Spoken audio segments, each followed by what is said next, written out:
History enthusiasts. Today, let's dive into an intriguing historical debate. Who were the superior painters, the Chinese or the Romans? This isn't just a question of artistic skill, but a deep philosophical exploration of how these two great civilizations viewed art and life itself. Let's unravel this, shall we? The story begins with the Chinese proudly proclaiming, "We are painters," a statement reflecting their comparative view of life. They saw everything, including life itself, as a form to be compared and contrasted.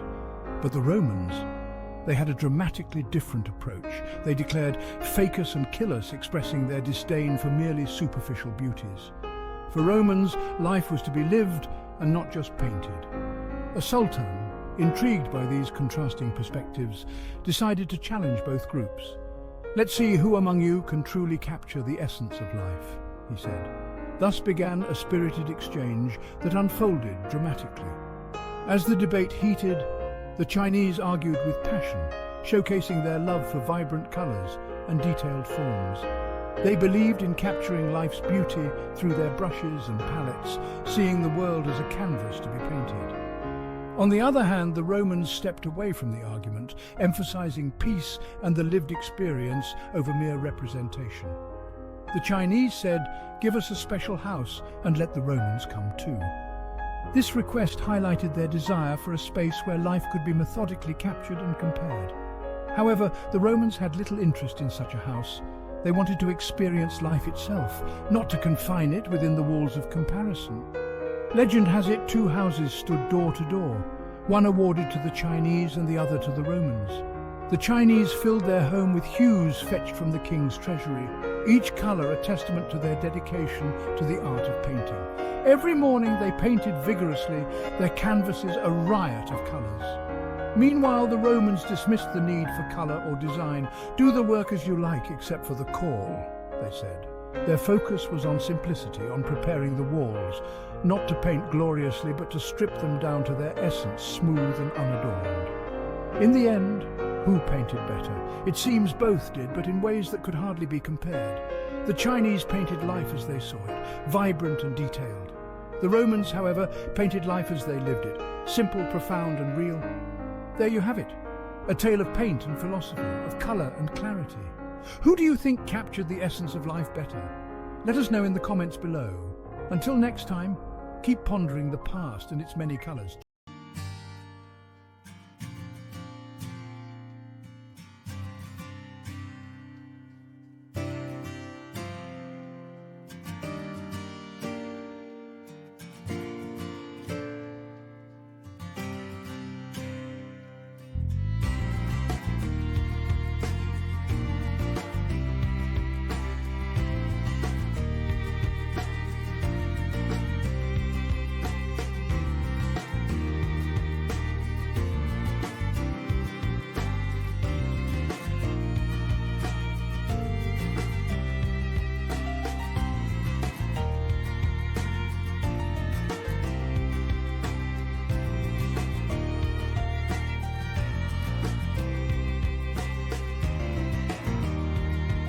Enthusiasts. Today I'm diving into the profound insights of Masnavi and exploring how our minds color our reality. Imagine this. Every judgment you make paints your world a different shade. That's right, every single thought and decision dyes your perception, adding vibrant hues or dark shadows to the canvas of life. But here's where it gets really interesting.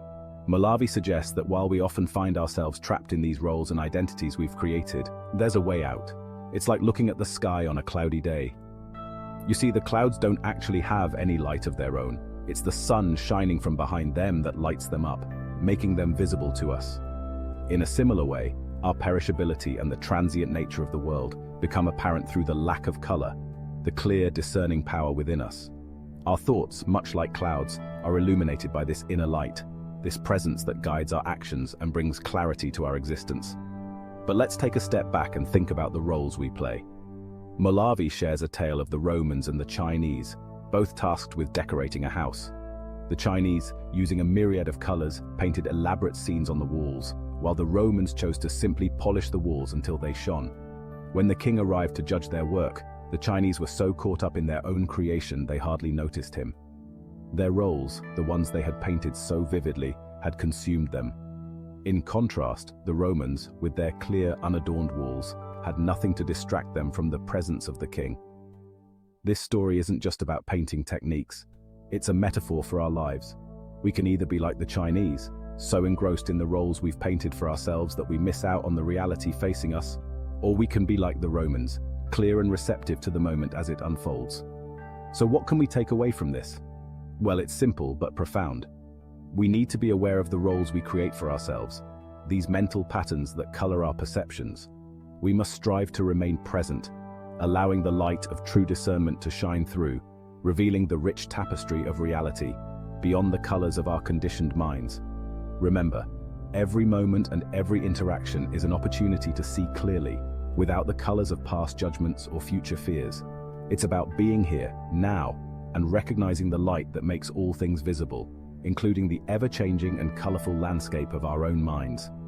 Thanks for joining me today. I hope this exploration has added a bit of clarity and maybe even a splash of color to your day. Until next time, keep questioning and keep exploring the depths.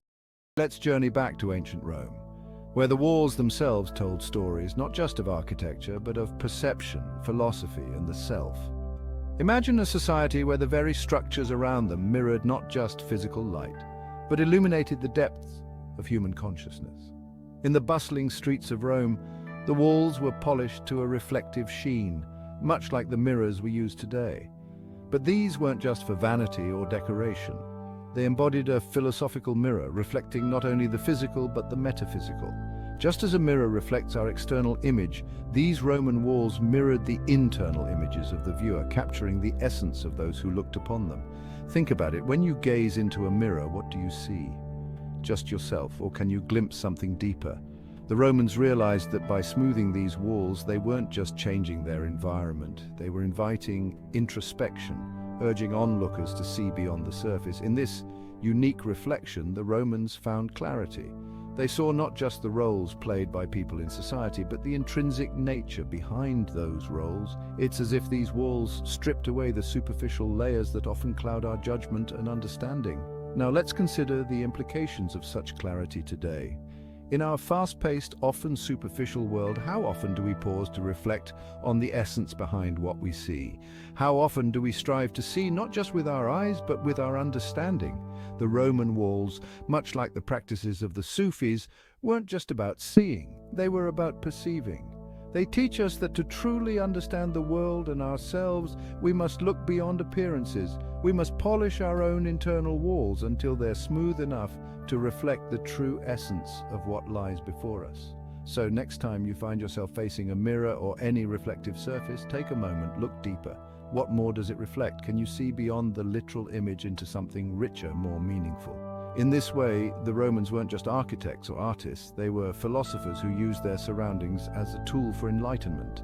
Their mirrors were not made of glass, but of stone, spirit, and insight. And perhaps in our own reflections, we can find a bit of that Roman wisdom, learning to see not just what is, but what could be.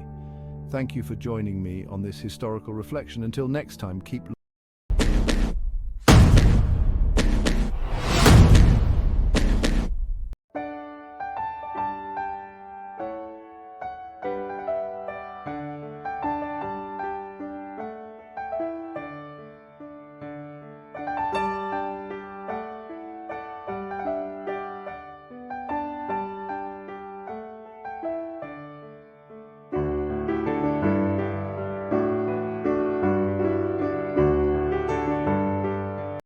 seekers of wisdom. Today, let's delve into the profound beauty of acceptance through the eyes of the great poets Hafez and Masnavi. Imagine a world bathed in sunlight, colorless yet the origin of all colors. This sunlight, pure and accepting, allows every hue to be seen, every shade to be appreciated. Just like this light, there exists within us a presence, a raw, unaltered life force that, when embraced, allows us to accept and respect all roles, all colors of life without the desire to change them. Hafez speaks to us from ancient times, saying, "Do not see old Mughan that we are drunk. Whatever we did, I tasted the cream, it was beautiful." Here he invites us to see beyond our judgments, to recognize the beauty in all actions and moments, just as we find beauty in every color illuminated by the sun. Now, consider if you were only to see one color, say blue.